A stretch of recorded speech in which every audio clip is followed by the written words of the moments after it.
Day that we, WIN, would support musicFIRST. So I'm very pleased to meet Chris. We will be talking with Chris about what we can do to help the American industry to get this one over the line. This would mean that there would be reciprocity around the world.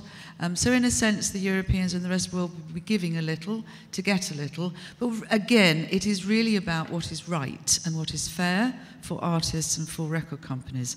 So we will support you, Chris, and we will work out what it takes to help you.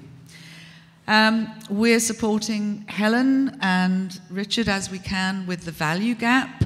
The value gap is a very big gap in our earnings. And this week we have been piling on the pressure through Music Business Worldwide with a series of articles which have shown what it is like to be in the value gap for a small company. Now, when you have legislation that originally was an incubator legislation to allow a market to develop, and when you see the result of that legislation producing companies the size of not just small countries but large countries, you can see that the balance went out of kilter a long time ago. And when legislation is preventing fair dealings between those companies go to war. They go to war with lobbyists, they go to war with economists, they go to war with lawyers. We go to war with Helen. And we go to war with IMPALA. And we go to war with our arguments and our points of view. But when you look at the value gap from a small company perspective, what you see is a type of administrative hell at work. And in the article that I wrote, I said, welcome to the music business. This is a sort of soul-sucking administrative hell to be every day confronted with the misuse of a right that should be exclusive. And these companies are now so rich that they could continue to be very, very rich and very successful and respect the original intention of copyright. So we will continue to support you in every way we can, and good luck. We have done a number of practical things. We've produced a global chart report for members to use. So if you want to look at how charts work in any country in the world, just go to your trade association website or the WIN website. We're starting to produce country reports so that if you want to do business or better business in any country in the world, you will be able to look at the festivals, the radio stations, the distributors, the genre focus, the format splits, and just work out how you position yourself. So we have a lot of very practical workflows on as well. Like Richard, I would like to say, if you think there is something that WIN can do for you that we're not doing, just pick up a phone, just email, just let us know. My final point is on gender equality. I have led this in the UK, and in the UK now we have a very successful series of initiatives to create balance in our companies and in our industry. We are announcing today that there will be an International Woman of the Year award at the Women in Music Awards in November. So if you want to go to the website, which is Music Week and UK Music and AIM and now WIN, there's a button to remind you to submit a nomination for International Woman of the Year. I have done public speaking workshops in the UK, in Canada, to try and encourage women that they should speak out when they feel that they are compelled to say something. It's a big difference between having an opinion and having the confidence to express it. And if we can help you to get that at least under control and over the line. At the moment, my lovely board is all male. It is the way it is. When we started AIM, it was the same. We will have elections in 2020, and I would invite you, and I would kind of like to insist that some of the ladies in the room consider themselves eligible to join us then. So with that in mind, I will hand over to Richard. Thank you very much.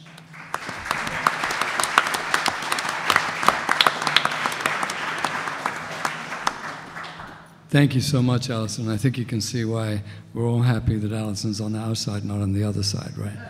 And, you know, by the way, I know most of you, many of you know this already, but Alison was a driving force behind the formation of A2IM as well. It's no coincidence that AIM and A2IM have similar names. So thank you for that, Alison. I never want to forget that.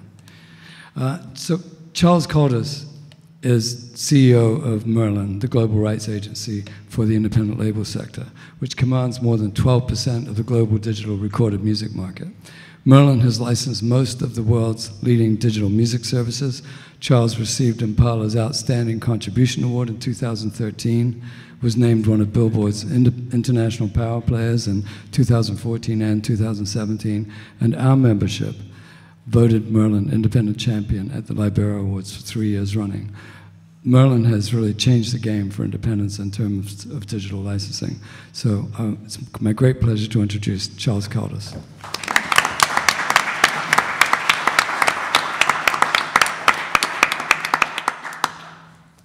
Thank you, Richard. And I'm just going to add, while I'm trying to multitask, my congratulations to you and your team for another incredible event. I mean, I think some of us remember being in a basement on the Bowery somewhere, maybe 8 years ago, with 30 people in need of sunlight. So what it's become is incredible. And not that I'm going to be political, but you know, the fact that there's a competing event in Cannes means that you're putting America first too. So well done. So just by way of very brief introduction, Merlin, as Richard said, is the global body for global rights agency for the independent sector. A2IM and Richard and their board members have been incredibly supportive of the organisation, and I thank them for that. So traditionally every year, or for the last 3 years, we've revealed the results of our annual member survey, which I'll do in a minute. I'll give you some highlights of that. But in the meantime, I just really wanted to give you a sense of what our world has been like in the last year, and what Merlin means in terms of our American membership and what they mean to us. So since we last spoke, our membership has now grown to 802 companies from 53 countries on all continents. It's grown from about 702 the year before. And as the digital market grows globally, we're seeing an incredible spread in terms of the breadth of our membership. But again, America first. The US is Merlin's biggest source of membership, with over a third of our members based here in the US. So in terms of what's happening in the market, I think this slide is always the best indications of the realities we're seeing of the evolutions of the streaming market.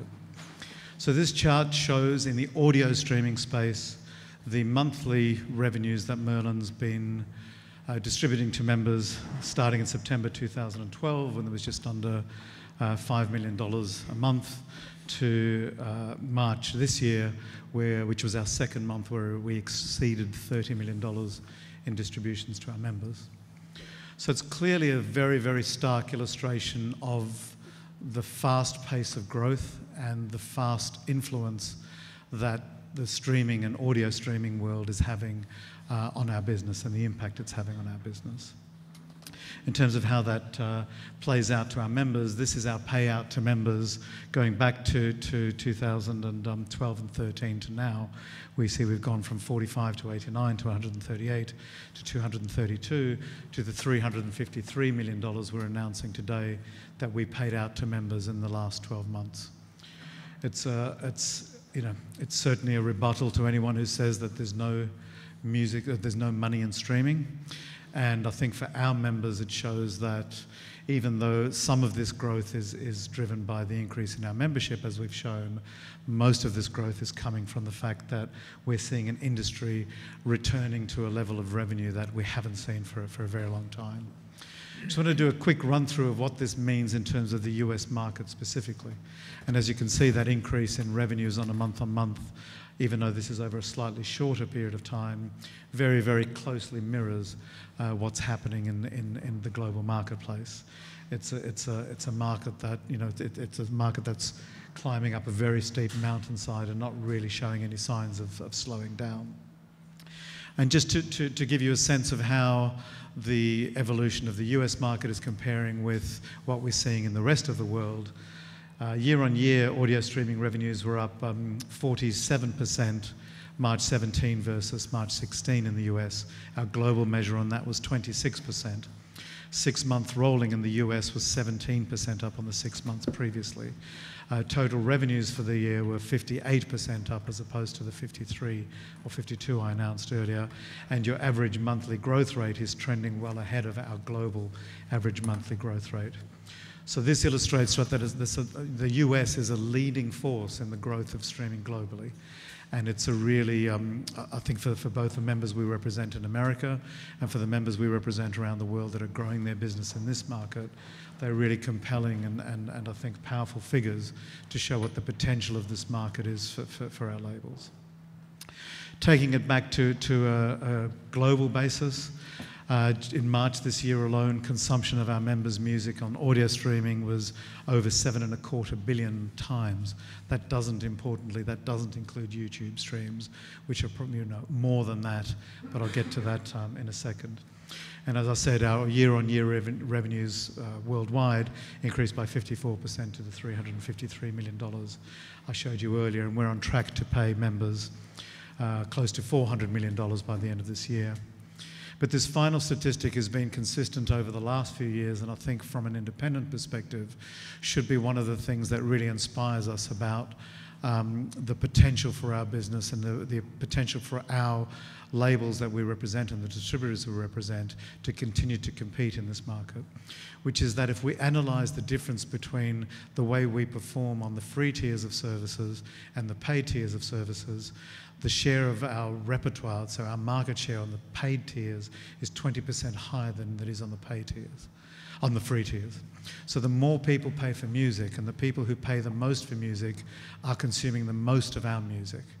And I think that is, for me, the perfect illustration that in a marketplace where we're not competing for shelf space anymore, and a market that rewards innovation and rewards creativity and rewards you being aggressive in how you use all the tools available to you to get your music in front of consumers, consumers are responding. I don't think we've ever seen a model like this in any of the models of the music history in its history that has shown independents having such a major uptick at the highest value end of the marketplace. And I think from our organisation, we think that's one of the key defining features of the music that's put out by the independent sector. It sticks, it attracts people, people are loyal to it, and the ones that pay the most for it are the ones that are most attracted to it. And long may that continue. We, as an organisation that shares its profit with our members, we reduced our administration fees for A2IM's members this year to 1.5% as of March. Those of you, and I don't think there's probably any of you in this room who aren't, because you'd be too embarrassed, who are not A2IM members would pay double that. You would pay 3%. So in terms of those of you who are participating in members in the Merlin deals, there's a significant benefit in terms of your administration fee discounts by being a part of A2IM. And that, this decrease follows a decrease we announced, I think, here last year from 2.5% to 2%, and doesn't include rebates that we pay to members in excess admin fees. The way Merlin works is we levy only the money that it takes to run our organisation and to conduct our activities. So what this shows you is that in 2013 and 14, we spent, we generated almost $2 million more in administration fees than what we needed, and we've passed that back down to members because we think that money is best deployed by you in your day-to-day businesses. So I mentioned quickly the 2017 survey. We'll distribute the full results of the survey via A2IM and all the trade associations over the next couple of days, but I just wanted to give these final few slides as just a snapshot of what we're seeing in the business. So our survey goes out to all of the Merlin members. I think we had respondents from 33 countries this year, and really gives us, I suppose, allows us to take the temperature of what's happening in independent businesses around the world in the digital space.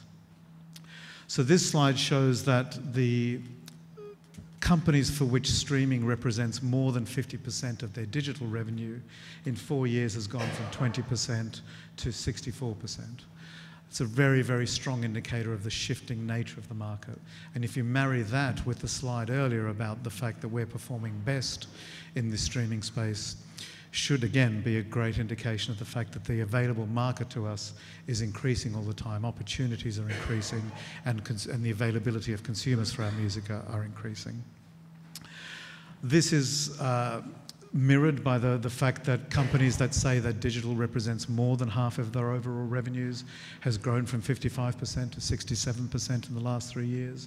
But most interestingly, in a market that's in the fastest stage of transition that I think we've seen since the massive decline of the first entry of the pirate music services, is that for 3 years in a row now, around 2/3 of our members say that their overall businesses are growing.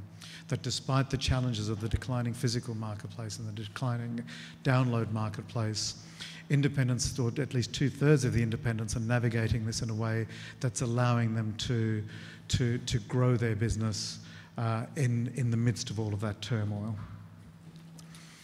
But there's challenges, and I think the challenges really for us are highlighted by, I think, the amazing series of articles that Alison's organised in the press this week.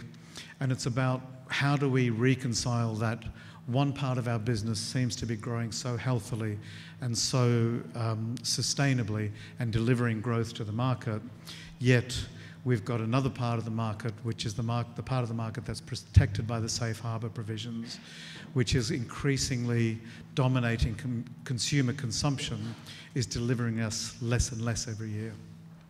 The chart on the left compares our year-on-year growth in the audio market with and audio revenues with the year-on-year growth of video services, of which there's really one. But I think you can see that if that chart was measuring the increase in consumption year on year, you could reverse those numbers pretty much. So the market, the service that's delivering more of your music to more consumers in more countries around the world than ever is growing at less than 1/3 of the rate of what our overall audio business is running. And that's just simply unsustainable. And that's backed up by what our members are telling us in terms of the revenues coming into their business.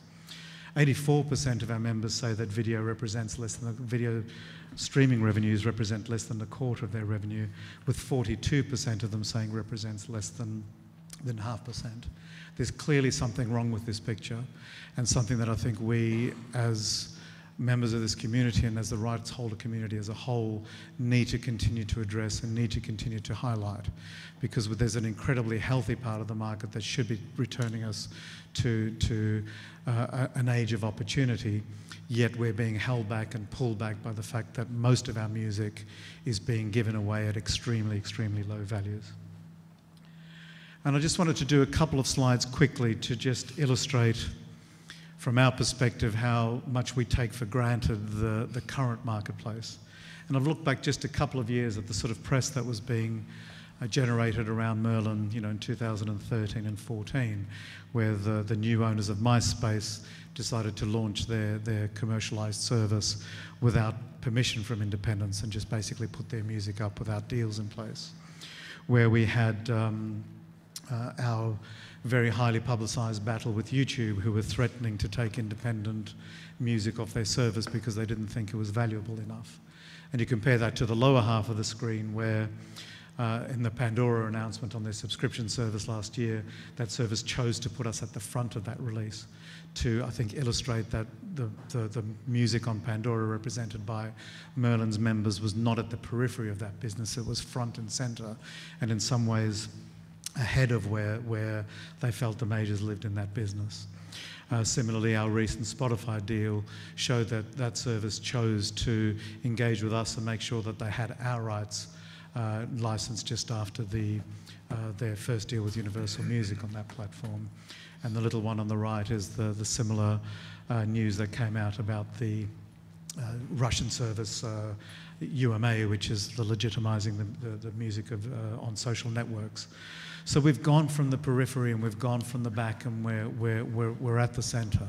And I think we're now at the stage where we have to, I think, have the belief in the strength of our conviction, that the strength of our convictions has delivered us to a point where we now have a voice in this marketplace, we have presence in this marketplace, we have weight in this marketplace, and we need to protect that, and we need to make sure that that's the way that we value our music and our place in the market. And again, with all of this, with all of the upside of this, there's still challenges ahead. The YouTube issue is not one that I need to go over again. The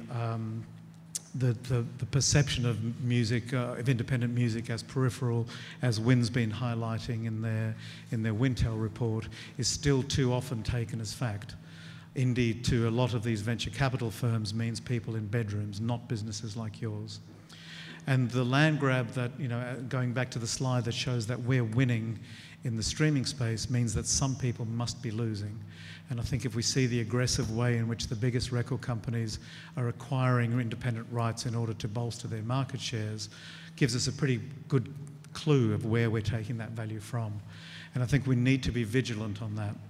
Our concern is that the majors use independent market share to their own advantage without necessarily passing those benefits back down to the companies that generate that value. And the value needs to flow, and it needs to flow to the right people at the right time in the right way. And just finally, my favourite slide every year, and the year that it's not my favourite slide, I'll probably just stop showing it, but this is, you know, the very, very basic question about, are you optimistic about the future of their business?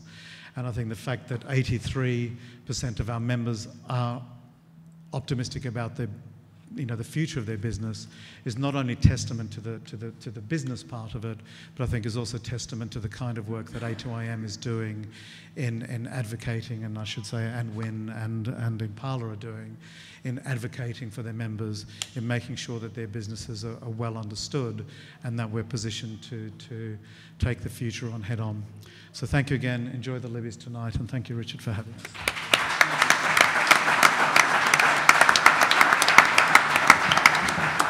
Thank you so much, Charles. I always find Charles' numbers the highlight of the AGM, and I think what's especially important about them is that they are our numbers, they're independent numbers. We can bank on them. We know that they're reliable, which is so often not true in our industry, and so often we've had our numbers kind of hidden or subverted in one way or another.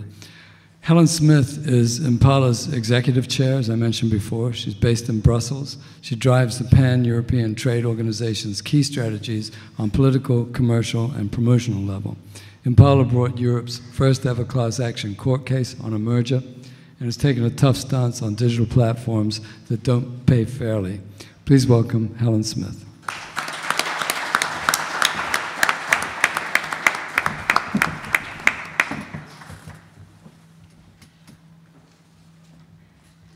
Well, what a year. Who would have thought, standing here last year, that we would be in a position in Europe where we really start to see a kind of disintegration politically. The UK's decided to leave Europe. It was almost unthinkable. As Alison said, it's very difficult to predict what happens next. And we can see the debate is getting tougher and tougher. We originally thought, yeah, this is going to be a debate about how Europe and the UK continue to work together. Now it's a debate about who's going to pay the divorce bill, and it's almost a bit like the debate about the wall in America. Who's going to build